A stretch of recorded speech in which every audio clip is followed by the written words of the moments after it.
now we would invite Virginia Vineyard to share with us the ancient wisdom. The heavens declare the glory of God, and the firmament showeth his handiwork. Day unto day uttereth speech, and night unto night showeth knowledge. There is no speech nor language where their voice is not heard. Their line is gone out through all the earth, and their words to the end of the world. In them hath he set a tabernacle for the sun.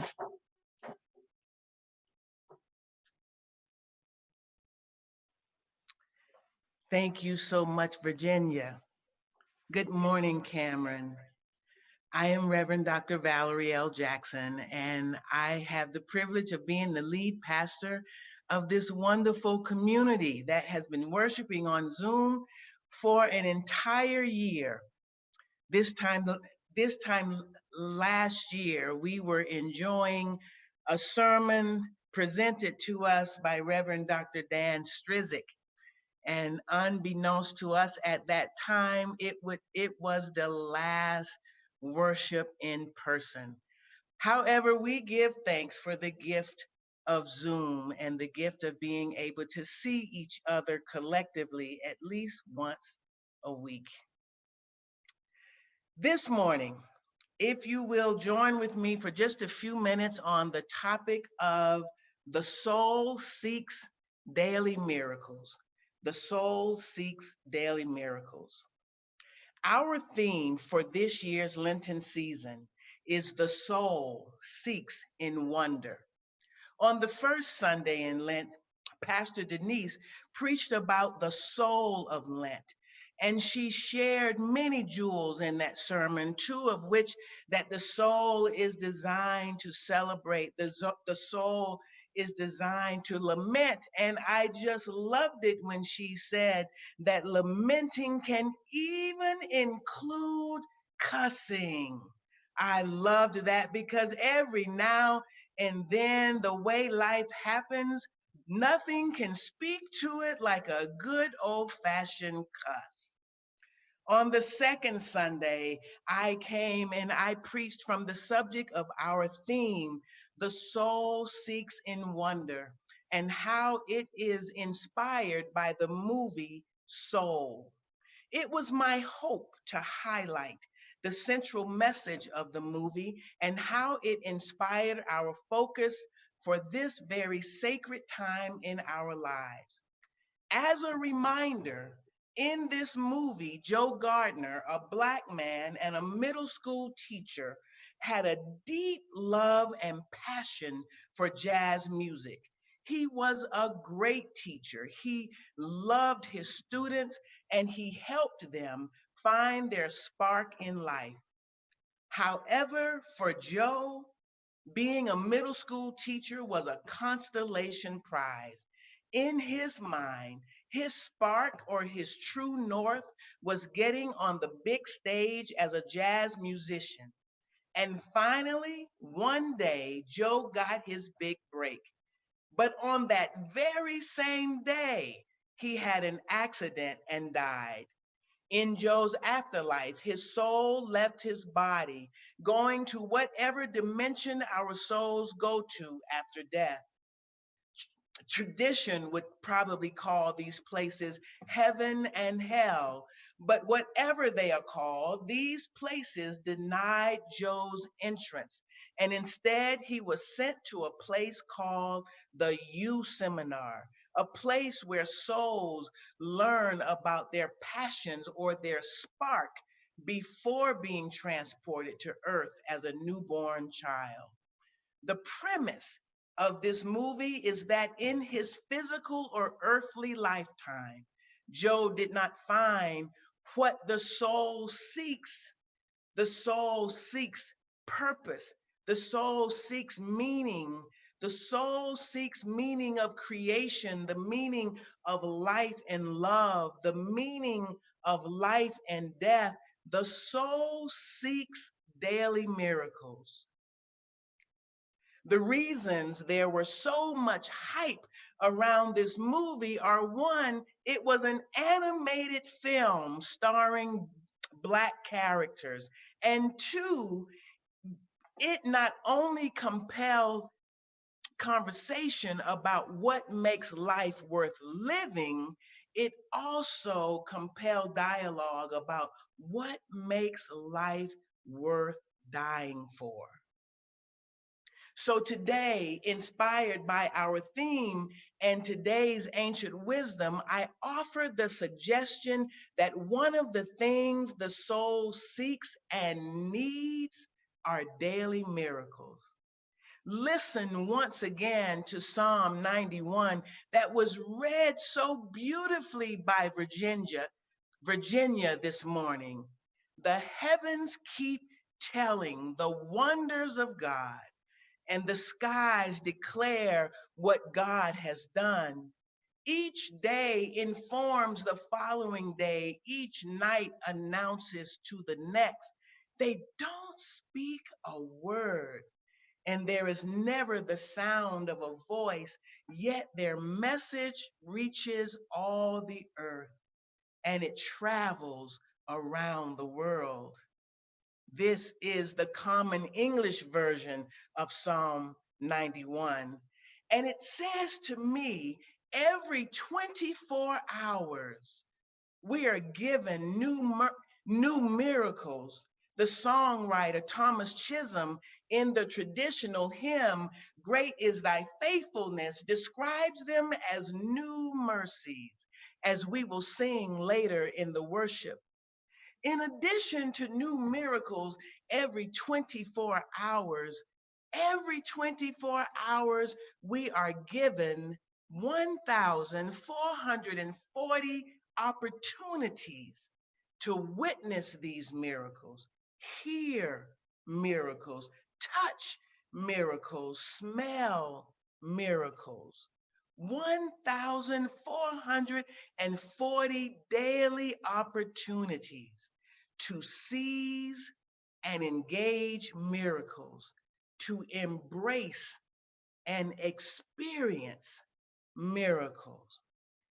In the words of C.S. Lewis, miracles are a retelling in small letters of the very same story, which is written across the whole world in letters too large for some of us to see.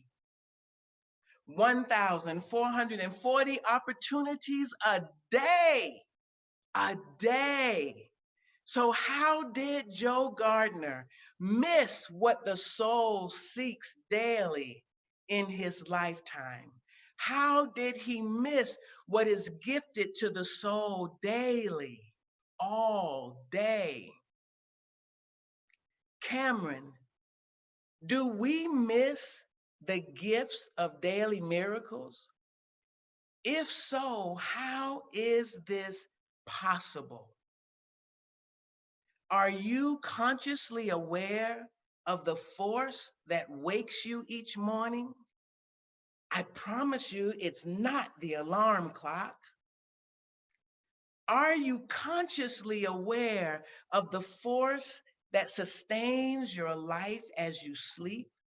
The force that stirs the intricacies of your body to function, your heartbeat, your breathing, 12 to 20 breaths a minute, 17 to 30,000 breaths a day.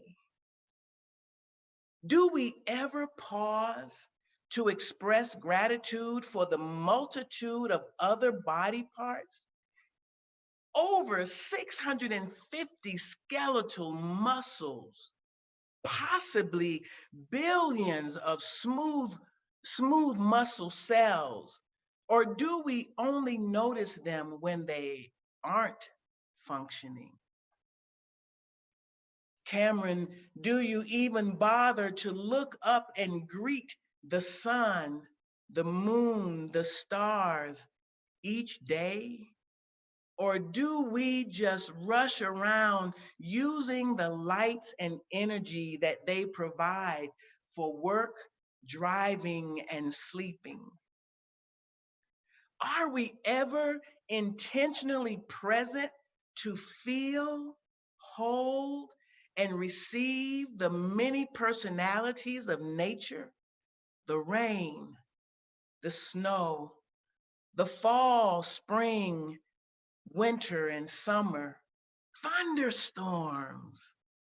I remember thunderstorms growing up, and as a child, we so loved and got excited with thunderstorms, and our grandparents would make us lay down and go to sleep because of other theological beliefs at that time.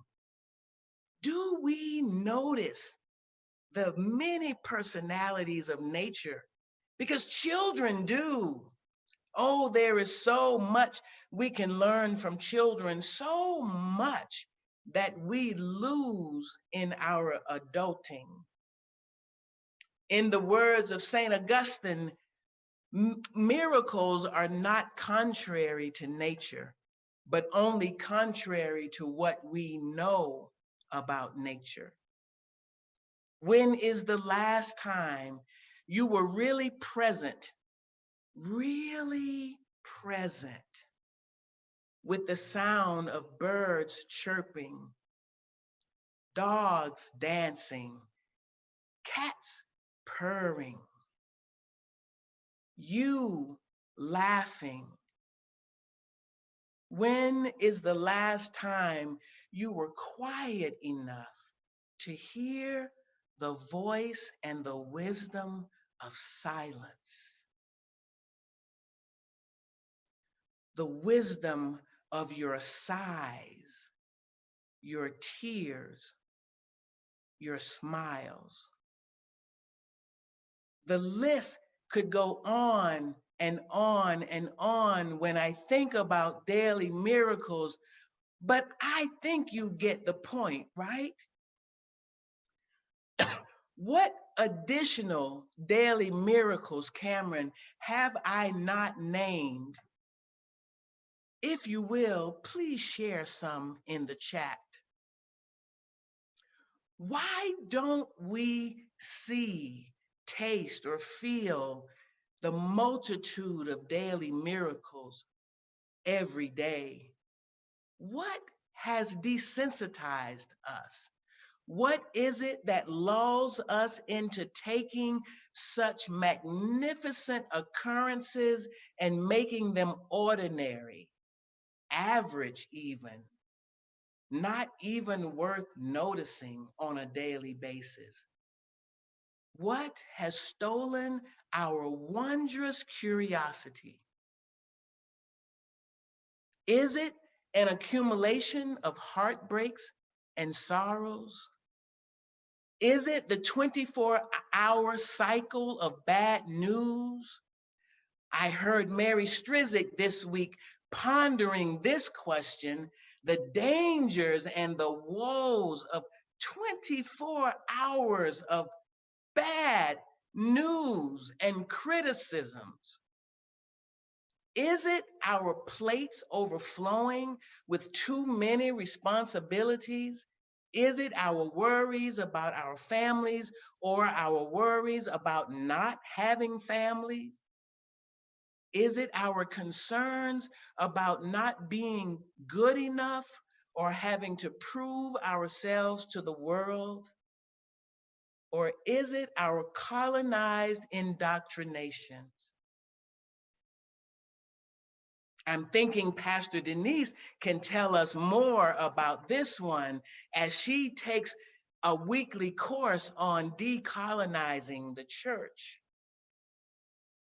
I don't know about you, Cameron, but it does not feel good to me when I put so much time and effort into creating and making things special and no one notices. I am not a fantastic cook. I'm not a Linda Ray at all. I can't cook good soul food like Andriette can, but I can eat it really well. But every now and then, I feel so inspired to surprise her with a wonderful dinner. And when she doesn't come in and sit down at the table and eat, it upsets me. So I can't help but allow my soul to seek in wondering what or how the divine Mother Nature or climate might feel when they create and offer such gifts of majestic beauty every 24 hours. And we respond by not taking time to notice. Or how the animal and human kingdom feels when we do not take the time to notice the miracles bestowed upon us daily. Do you remember back in the day when we could go from destination to destination traveling by air?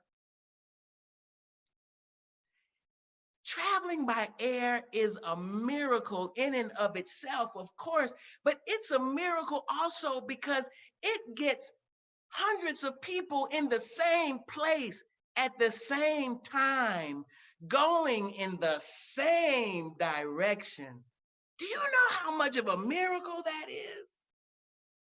It's hard most of the time to even get two people in the same place at the same time, going in the same direction. And yet it has always amazed me that we get on planes, back in the day, that is, when we could fly, we get on planes with all of these people that we share this common space and common destination with, and we don't even say good morning or good afternoon or good evening. Cameron, help me out again, if you will. What do you think has desensitized us? What has blinded us? What is it that dulls our hearing? This same type of desensitization that presents us from seeing each other, really seeing each other. It's the same type of desensitizing that prevents us from seeing, hearing, feeling each other's struggles, each other's oppressions, hardships, and violations.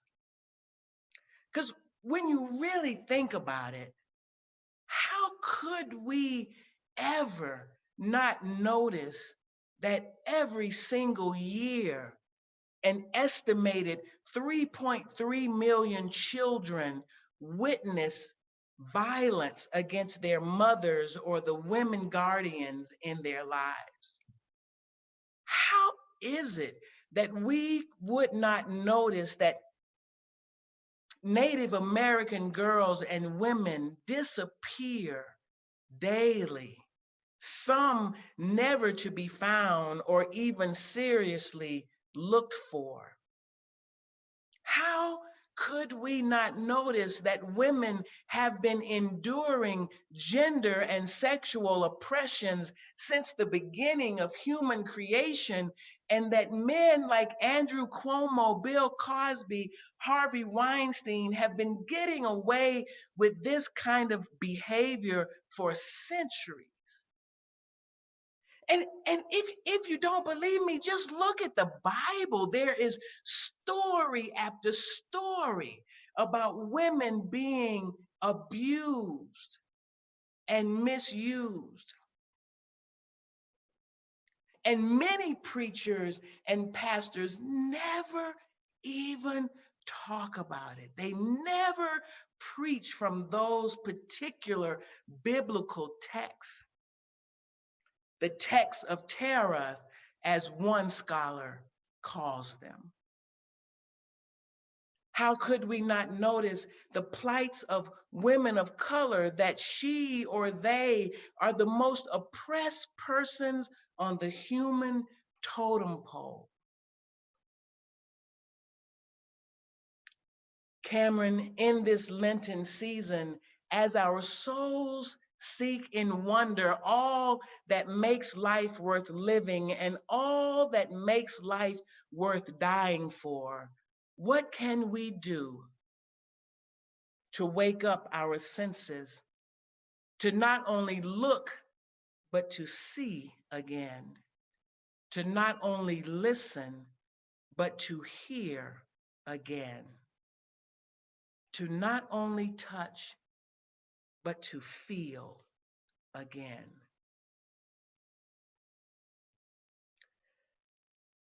Some suggestions might be that we need to slow down and stop living so fast. We may need to turn off the noise, turn off that 24-hour cycle of bad news and criticisms. It has taken over framing our consciousness and of what we see and don't see and what we hear and don't hear. For a whole year, by the news standards, it has been as if COVID is the only thing that we are dying from. But there are all the other sicknesses and diseases are still among us. And Lord knows there's a whole lot of good things happening in the world that almost no one reports about. Maybe we need to reactivate or continue the spiritual practice of prayer and meditation, the spiritual practice of silence and listening.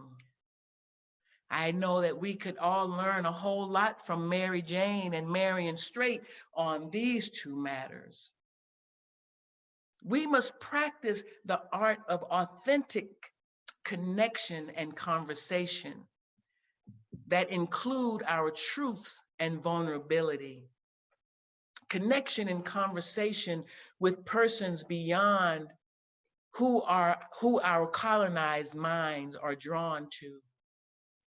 We must read more, and not just what our colonized minds have been taught are the classics, but also writings from persons with different genders, different sexual identities, different races and cultures, different traditions and worldviews. We must learn the truth of our history, Cameron, so that we can look at what's happening in our world today with accuracy and enlightened minds and eyes. For example, today marks 56 years of Bloody Sunday, the day when many marched across the Edmund Pettus Bridge and over 100 people killed. It's the first year that we give tribute to this day without the life of John Lewis. Now, Cameron, if you will help me out one more time, and as you offer suggestions that may feed the soul's thirst for daily miracles, I will close with the Maya Angelou poem, On the Pulse of Morning. A rock, a river, a tree, host to species long since departed, mark the mastodont, the dinosaur who left dry tokens of their sojourn here on our planet floor. Any broad alarm of their hastening doom is lost in the gloom of dust and ages. But today, the rock cries out to us clearly, forcefully, come. You may stand upon my back and face your distant destiny, but seek no haven in my shadow. I will give you no hiding place down here. You, created only a little lower than the angels, have crouched too long in the bruising darkness, have lain too long face down in ignorance. Your mouths spelling words armed for slaughter. The rock cries out today, you may stand on me, but do not hide your face across the wall of the world. A river sings a beautiful song, come rest here by my side. Each of you a bordered country, delicate and strangely made proud, yet thrusting perpetually under siege.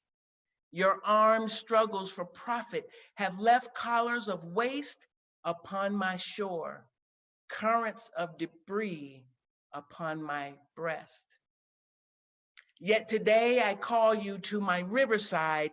If you will study war no more, come, clad in peace, and I will sing the songs the Creator gave to me, and I and the tree and stone were one. Before cynicism was a bloody sear across your brow, and when you yet knew, you still knew nothing. The river sings and sings on. There is a true yearning to respond to the singing river and the wise rock. So say the Asian, the Hispanic, the Jew, the African and Native American, the CO, the Catholic, the Muslim, the French, the Greek, the Irish, the rabbi, the priest, the sheikh, the gay, the straight, the preacher, the privileged, the homeless, the teacher. They hear, they all hear the speaking of the tree. Today, the first and last of every tree speaks to humankind. Come to me here beside the river. Plant yourself beside me here beside the river. Each of you, descendant of some passed on traveler, has been paid for. You who gave me my first name, you, Apache, Pawnee, Seneca, your Cherokee nation, who rested with me, then forced on bloody feet, left me to the employment of other seekers. Desperate for gain, starving for gold, you, the Turk, the Swede, the German, the Scot, you, the Ashanti, the Yoruba, the Kru, bought, sold, stolen, arriving on a nightmare, praying for a dream. Here, root yourselves beside me. I am the tree planted by the river which will not be moved. I, the rock, I, the river, I, the tree, I am yours. Your passages have been paid. Lift up your faces, you have a piercing need for this bright morning dawning for you. History, despite its wrenching pain, cannot be unlived. And if faced with courage, need not be lived again. Lift up your eyes upon the day breaking for you. Give birth again to the dream. Women, children, men, all human beings, take it into the palms of your hands, mold it into the shape of your most private need, sculpt it into the image of your most public self. Lift up your heart. Each new hour holds new chances for new beginnings. Do not be wedded forever to fear, yoked eternally to brutishness. The horizon leans forward, offering you space to place new steps of change.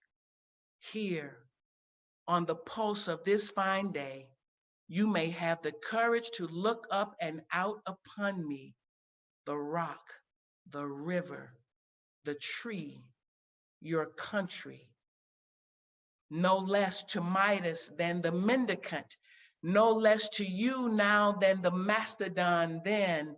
Here on the pulse of this new day, you may have the grace to look up and out and into your sister's eyes, into your brother's face, your country, and say simply, very simply, with hope, good morning. Now, my Cameron family, may we go forth with our souls seeking in wonder and finding daily miracles. And when we find these daily miracles, may we cry out, how great thou art, and great is thy faithfulness. Now may the grace of God and the sweet communion of God's Holy Spirit rest, rule, and abide with each and every one of us. Until we meet again, let us all say together, Amen, our women, Ashe, Namaste.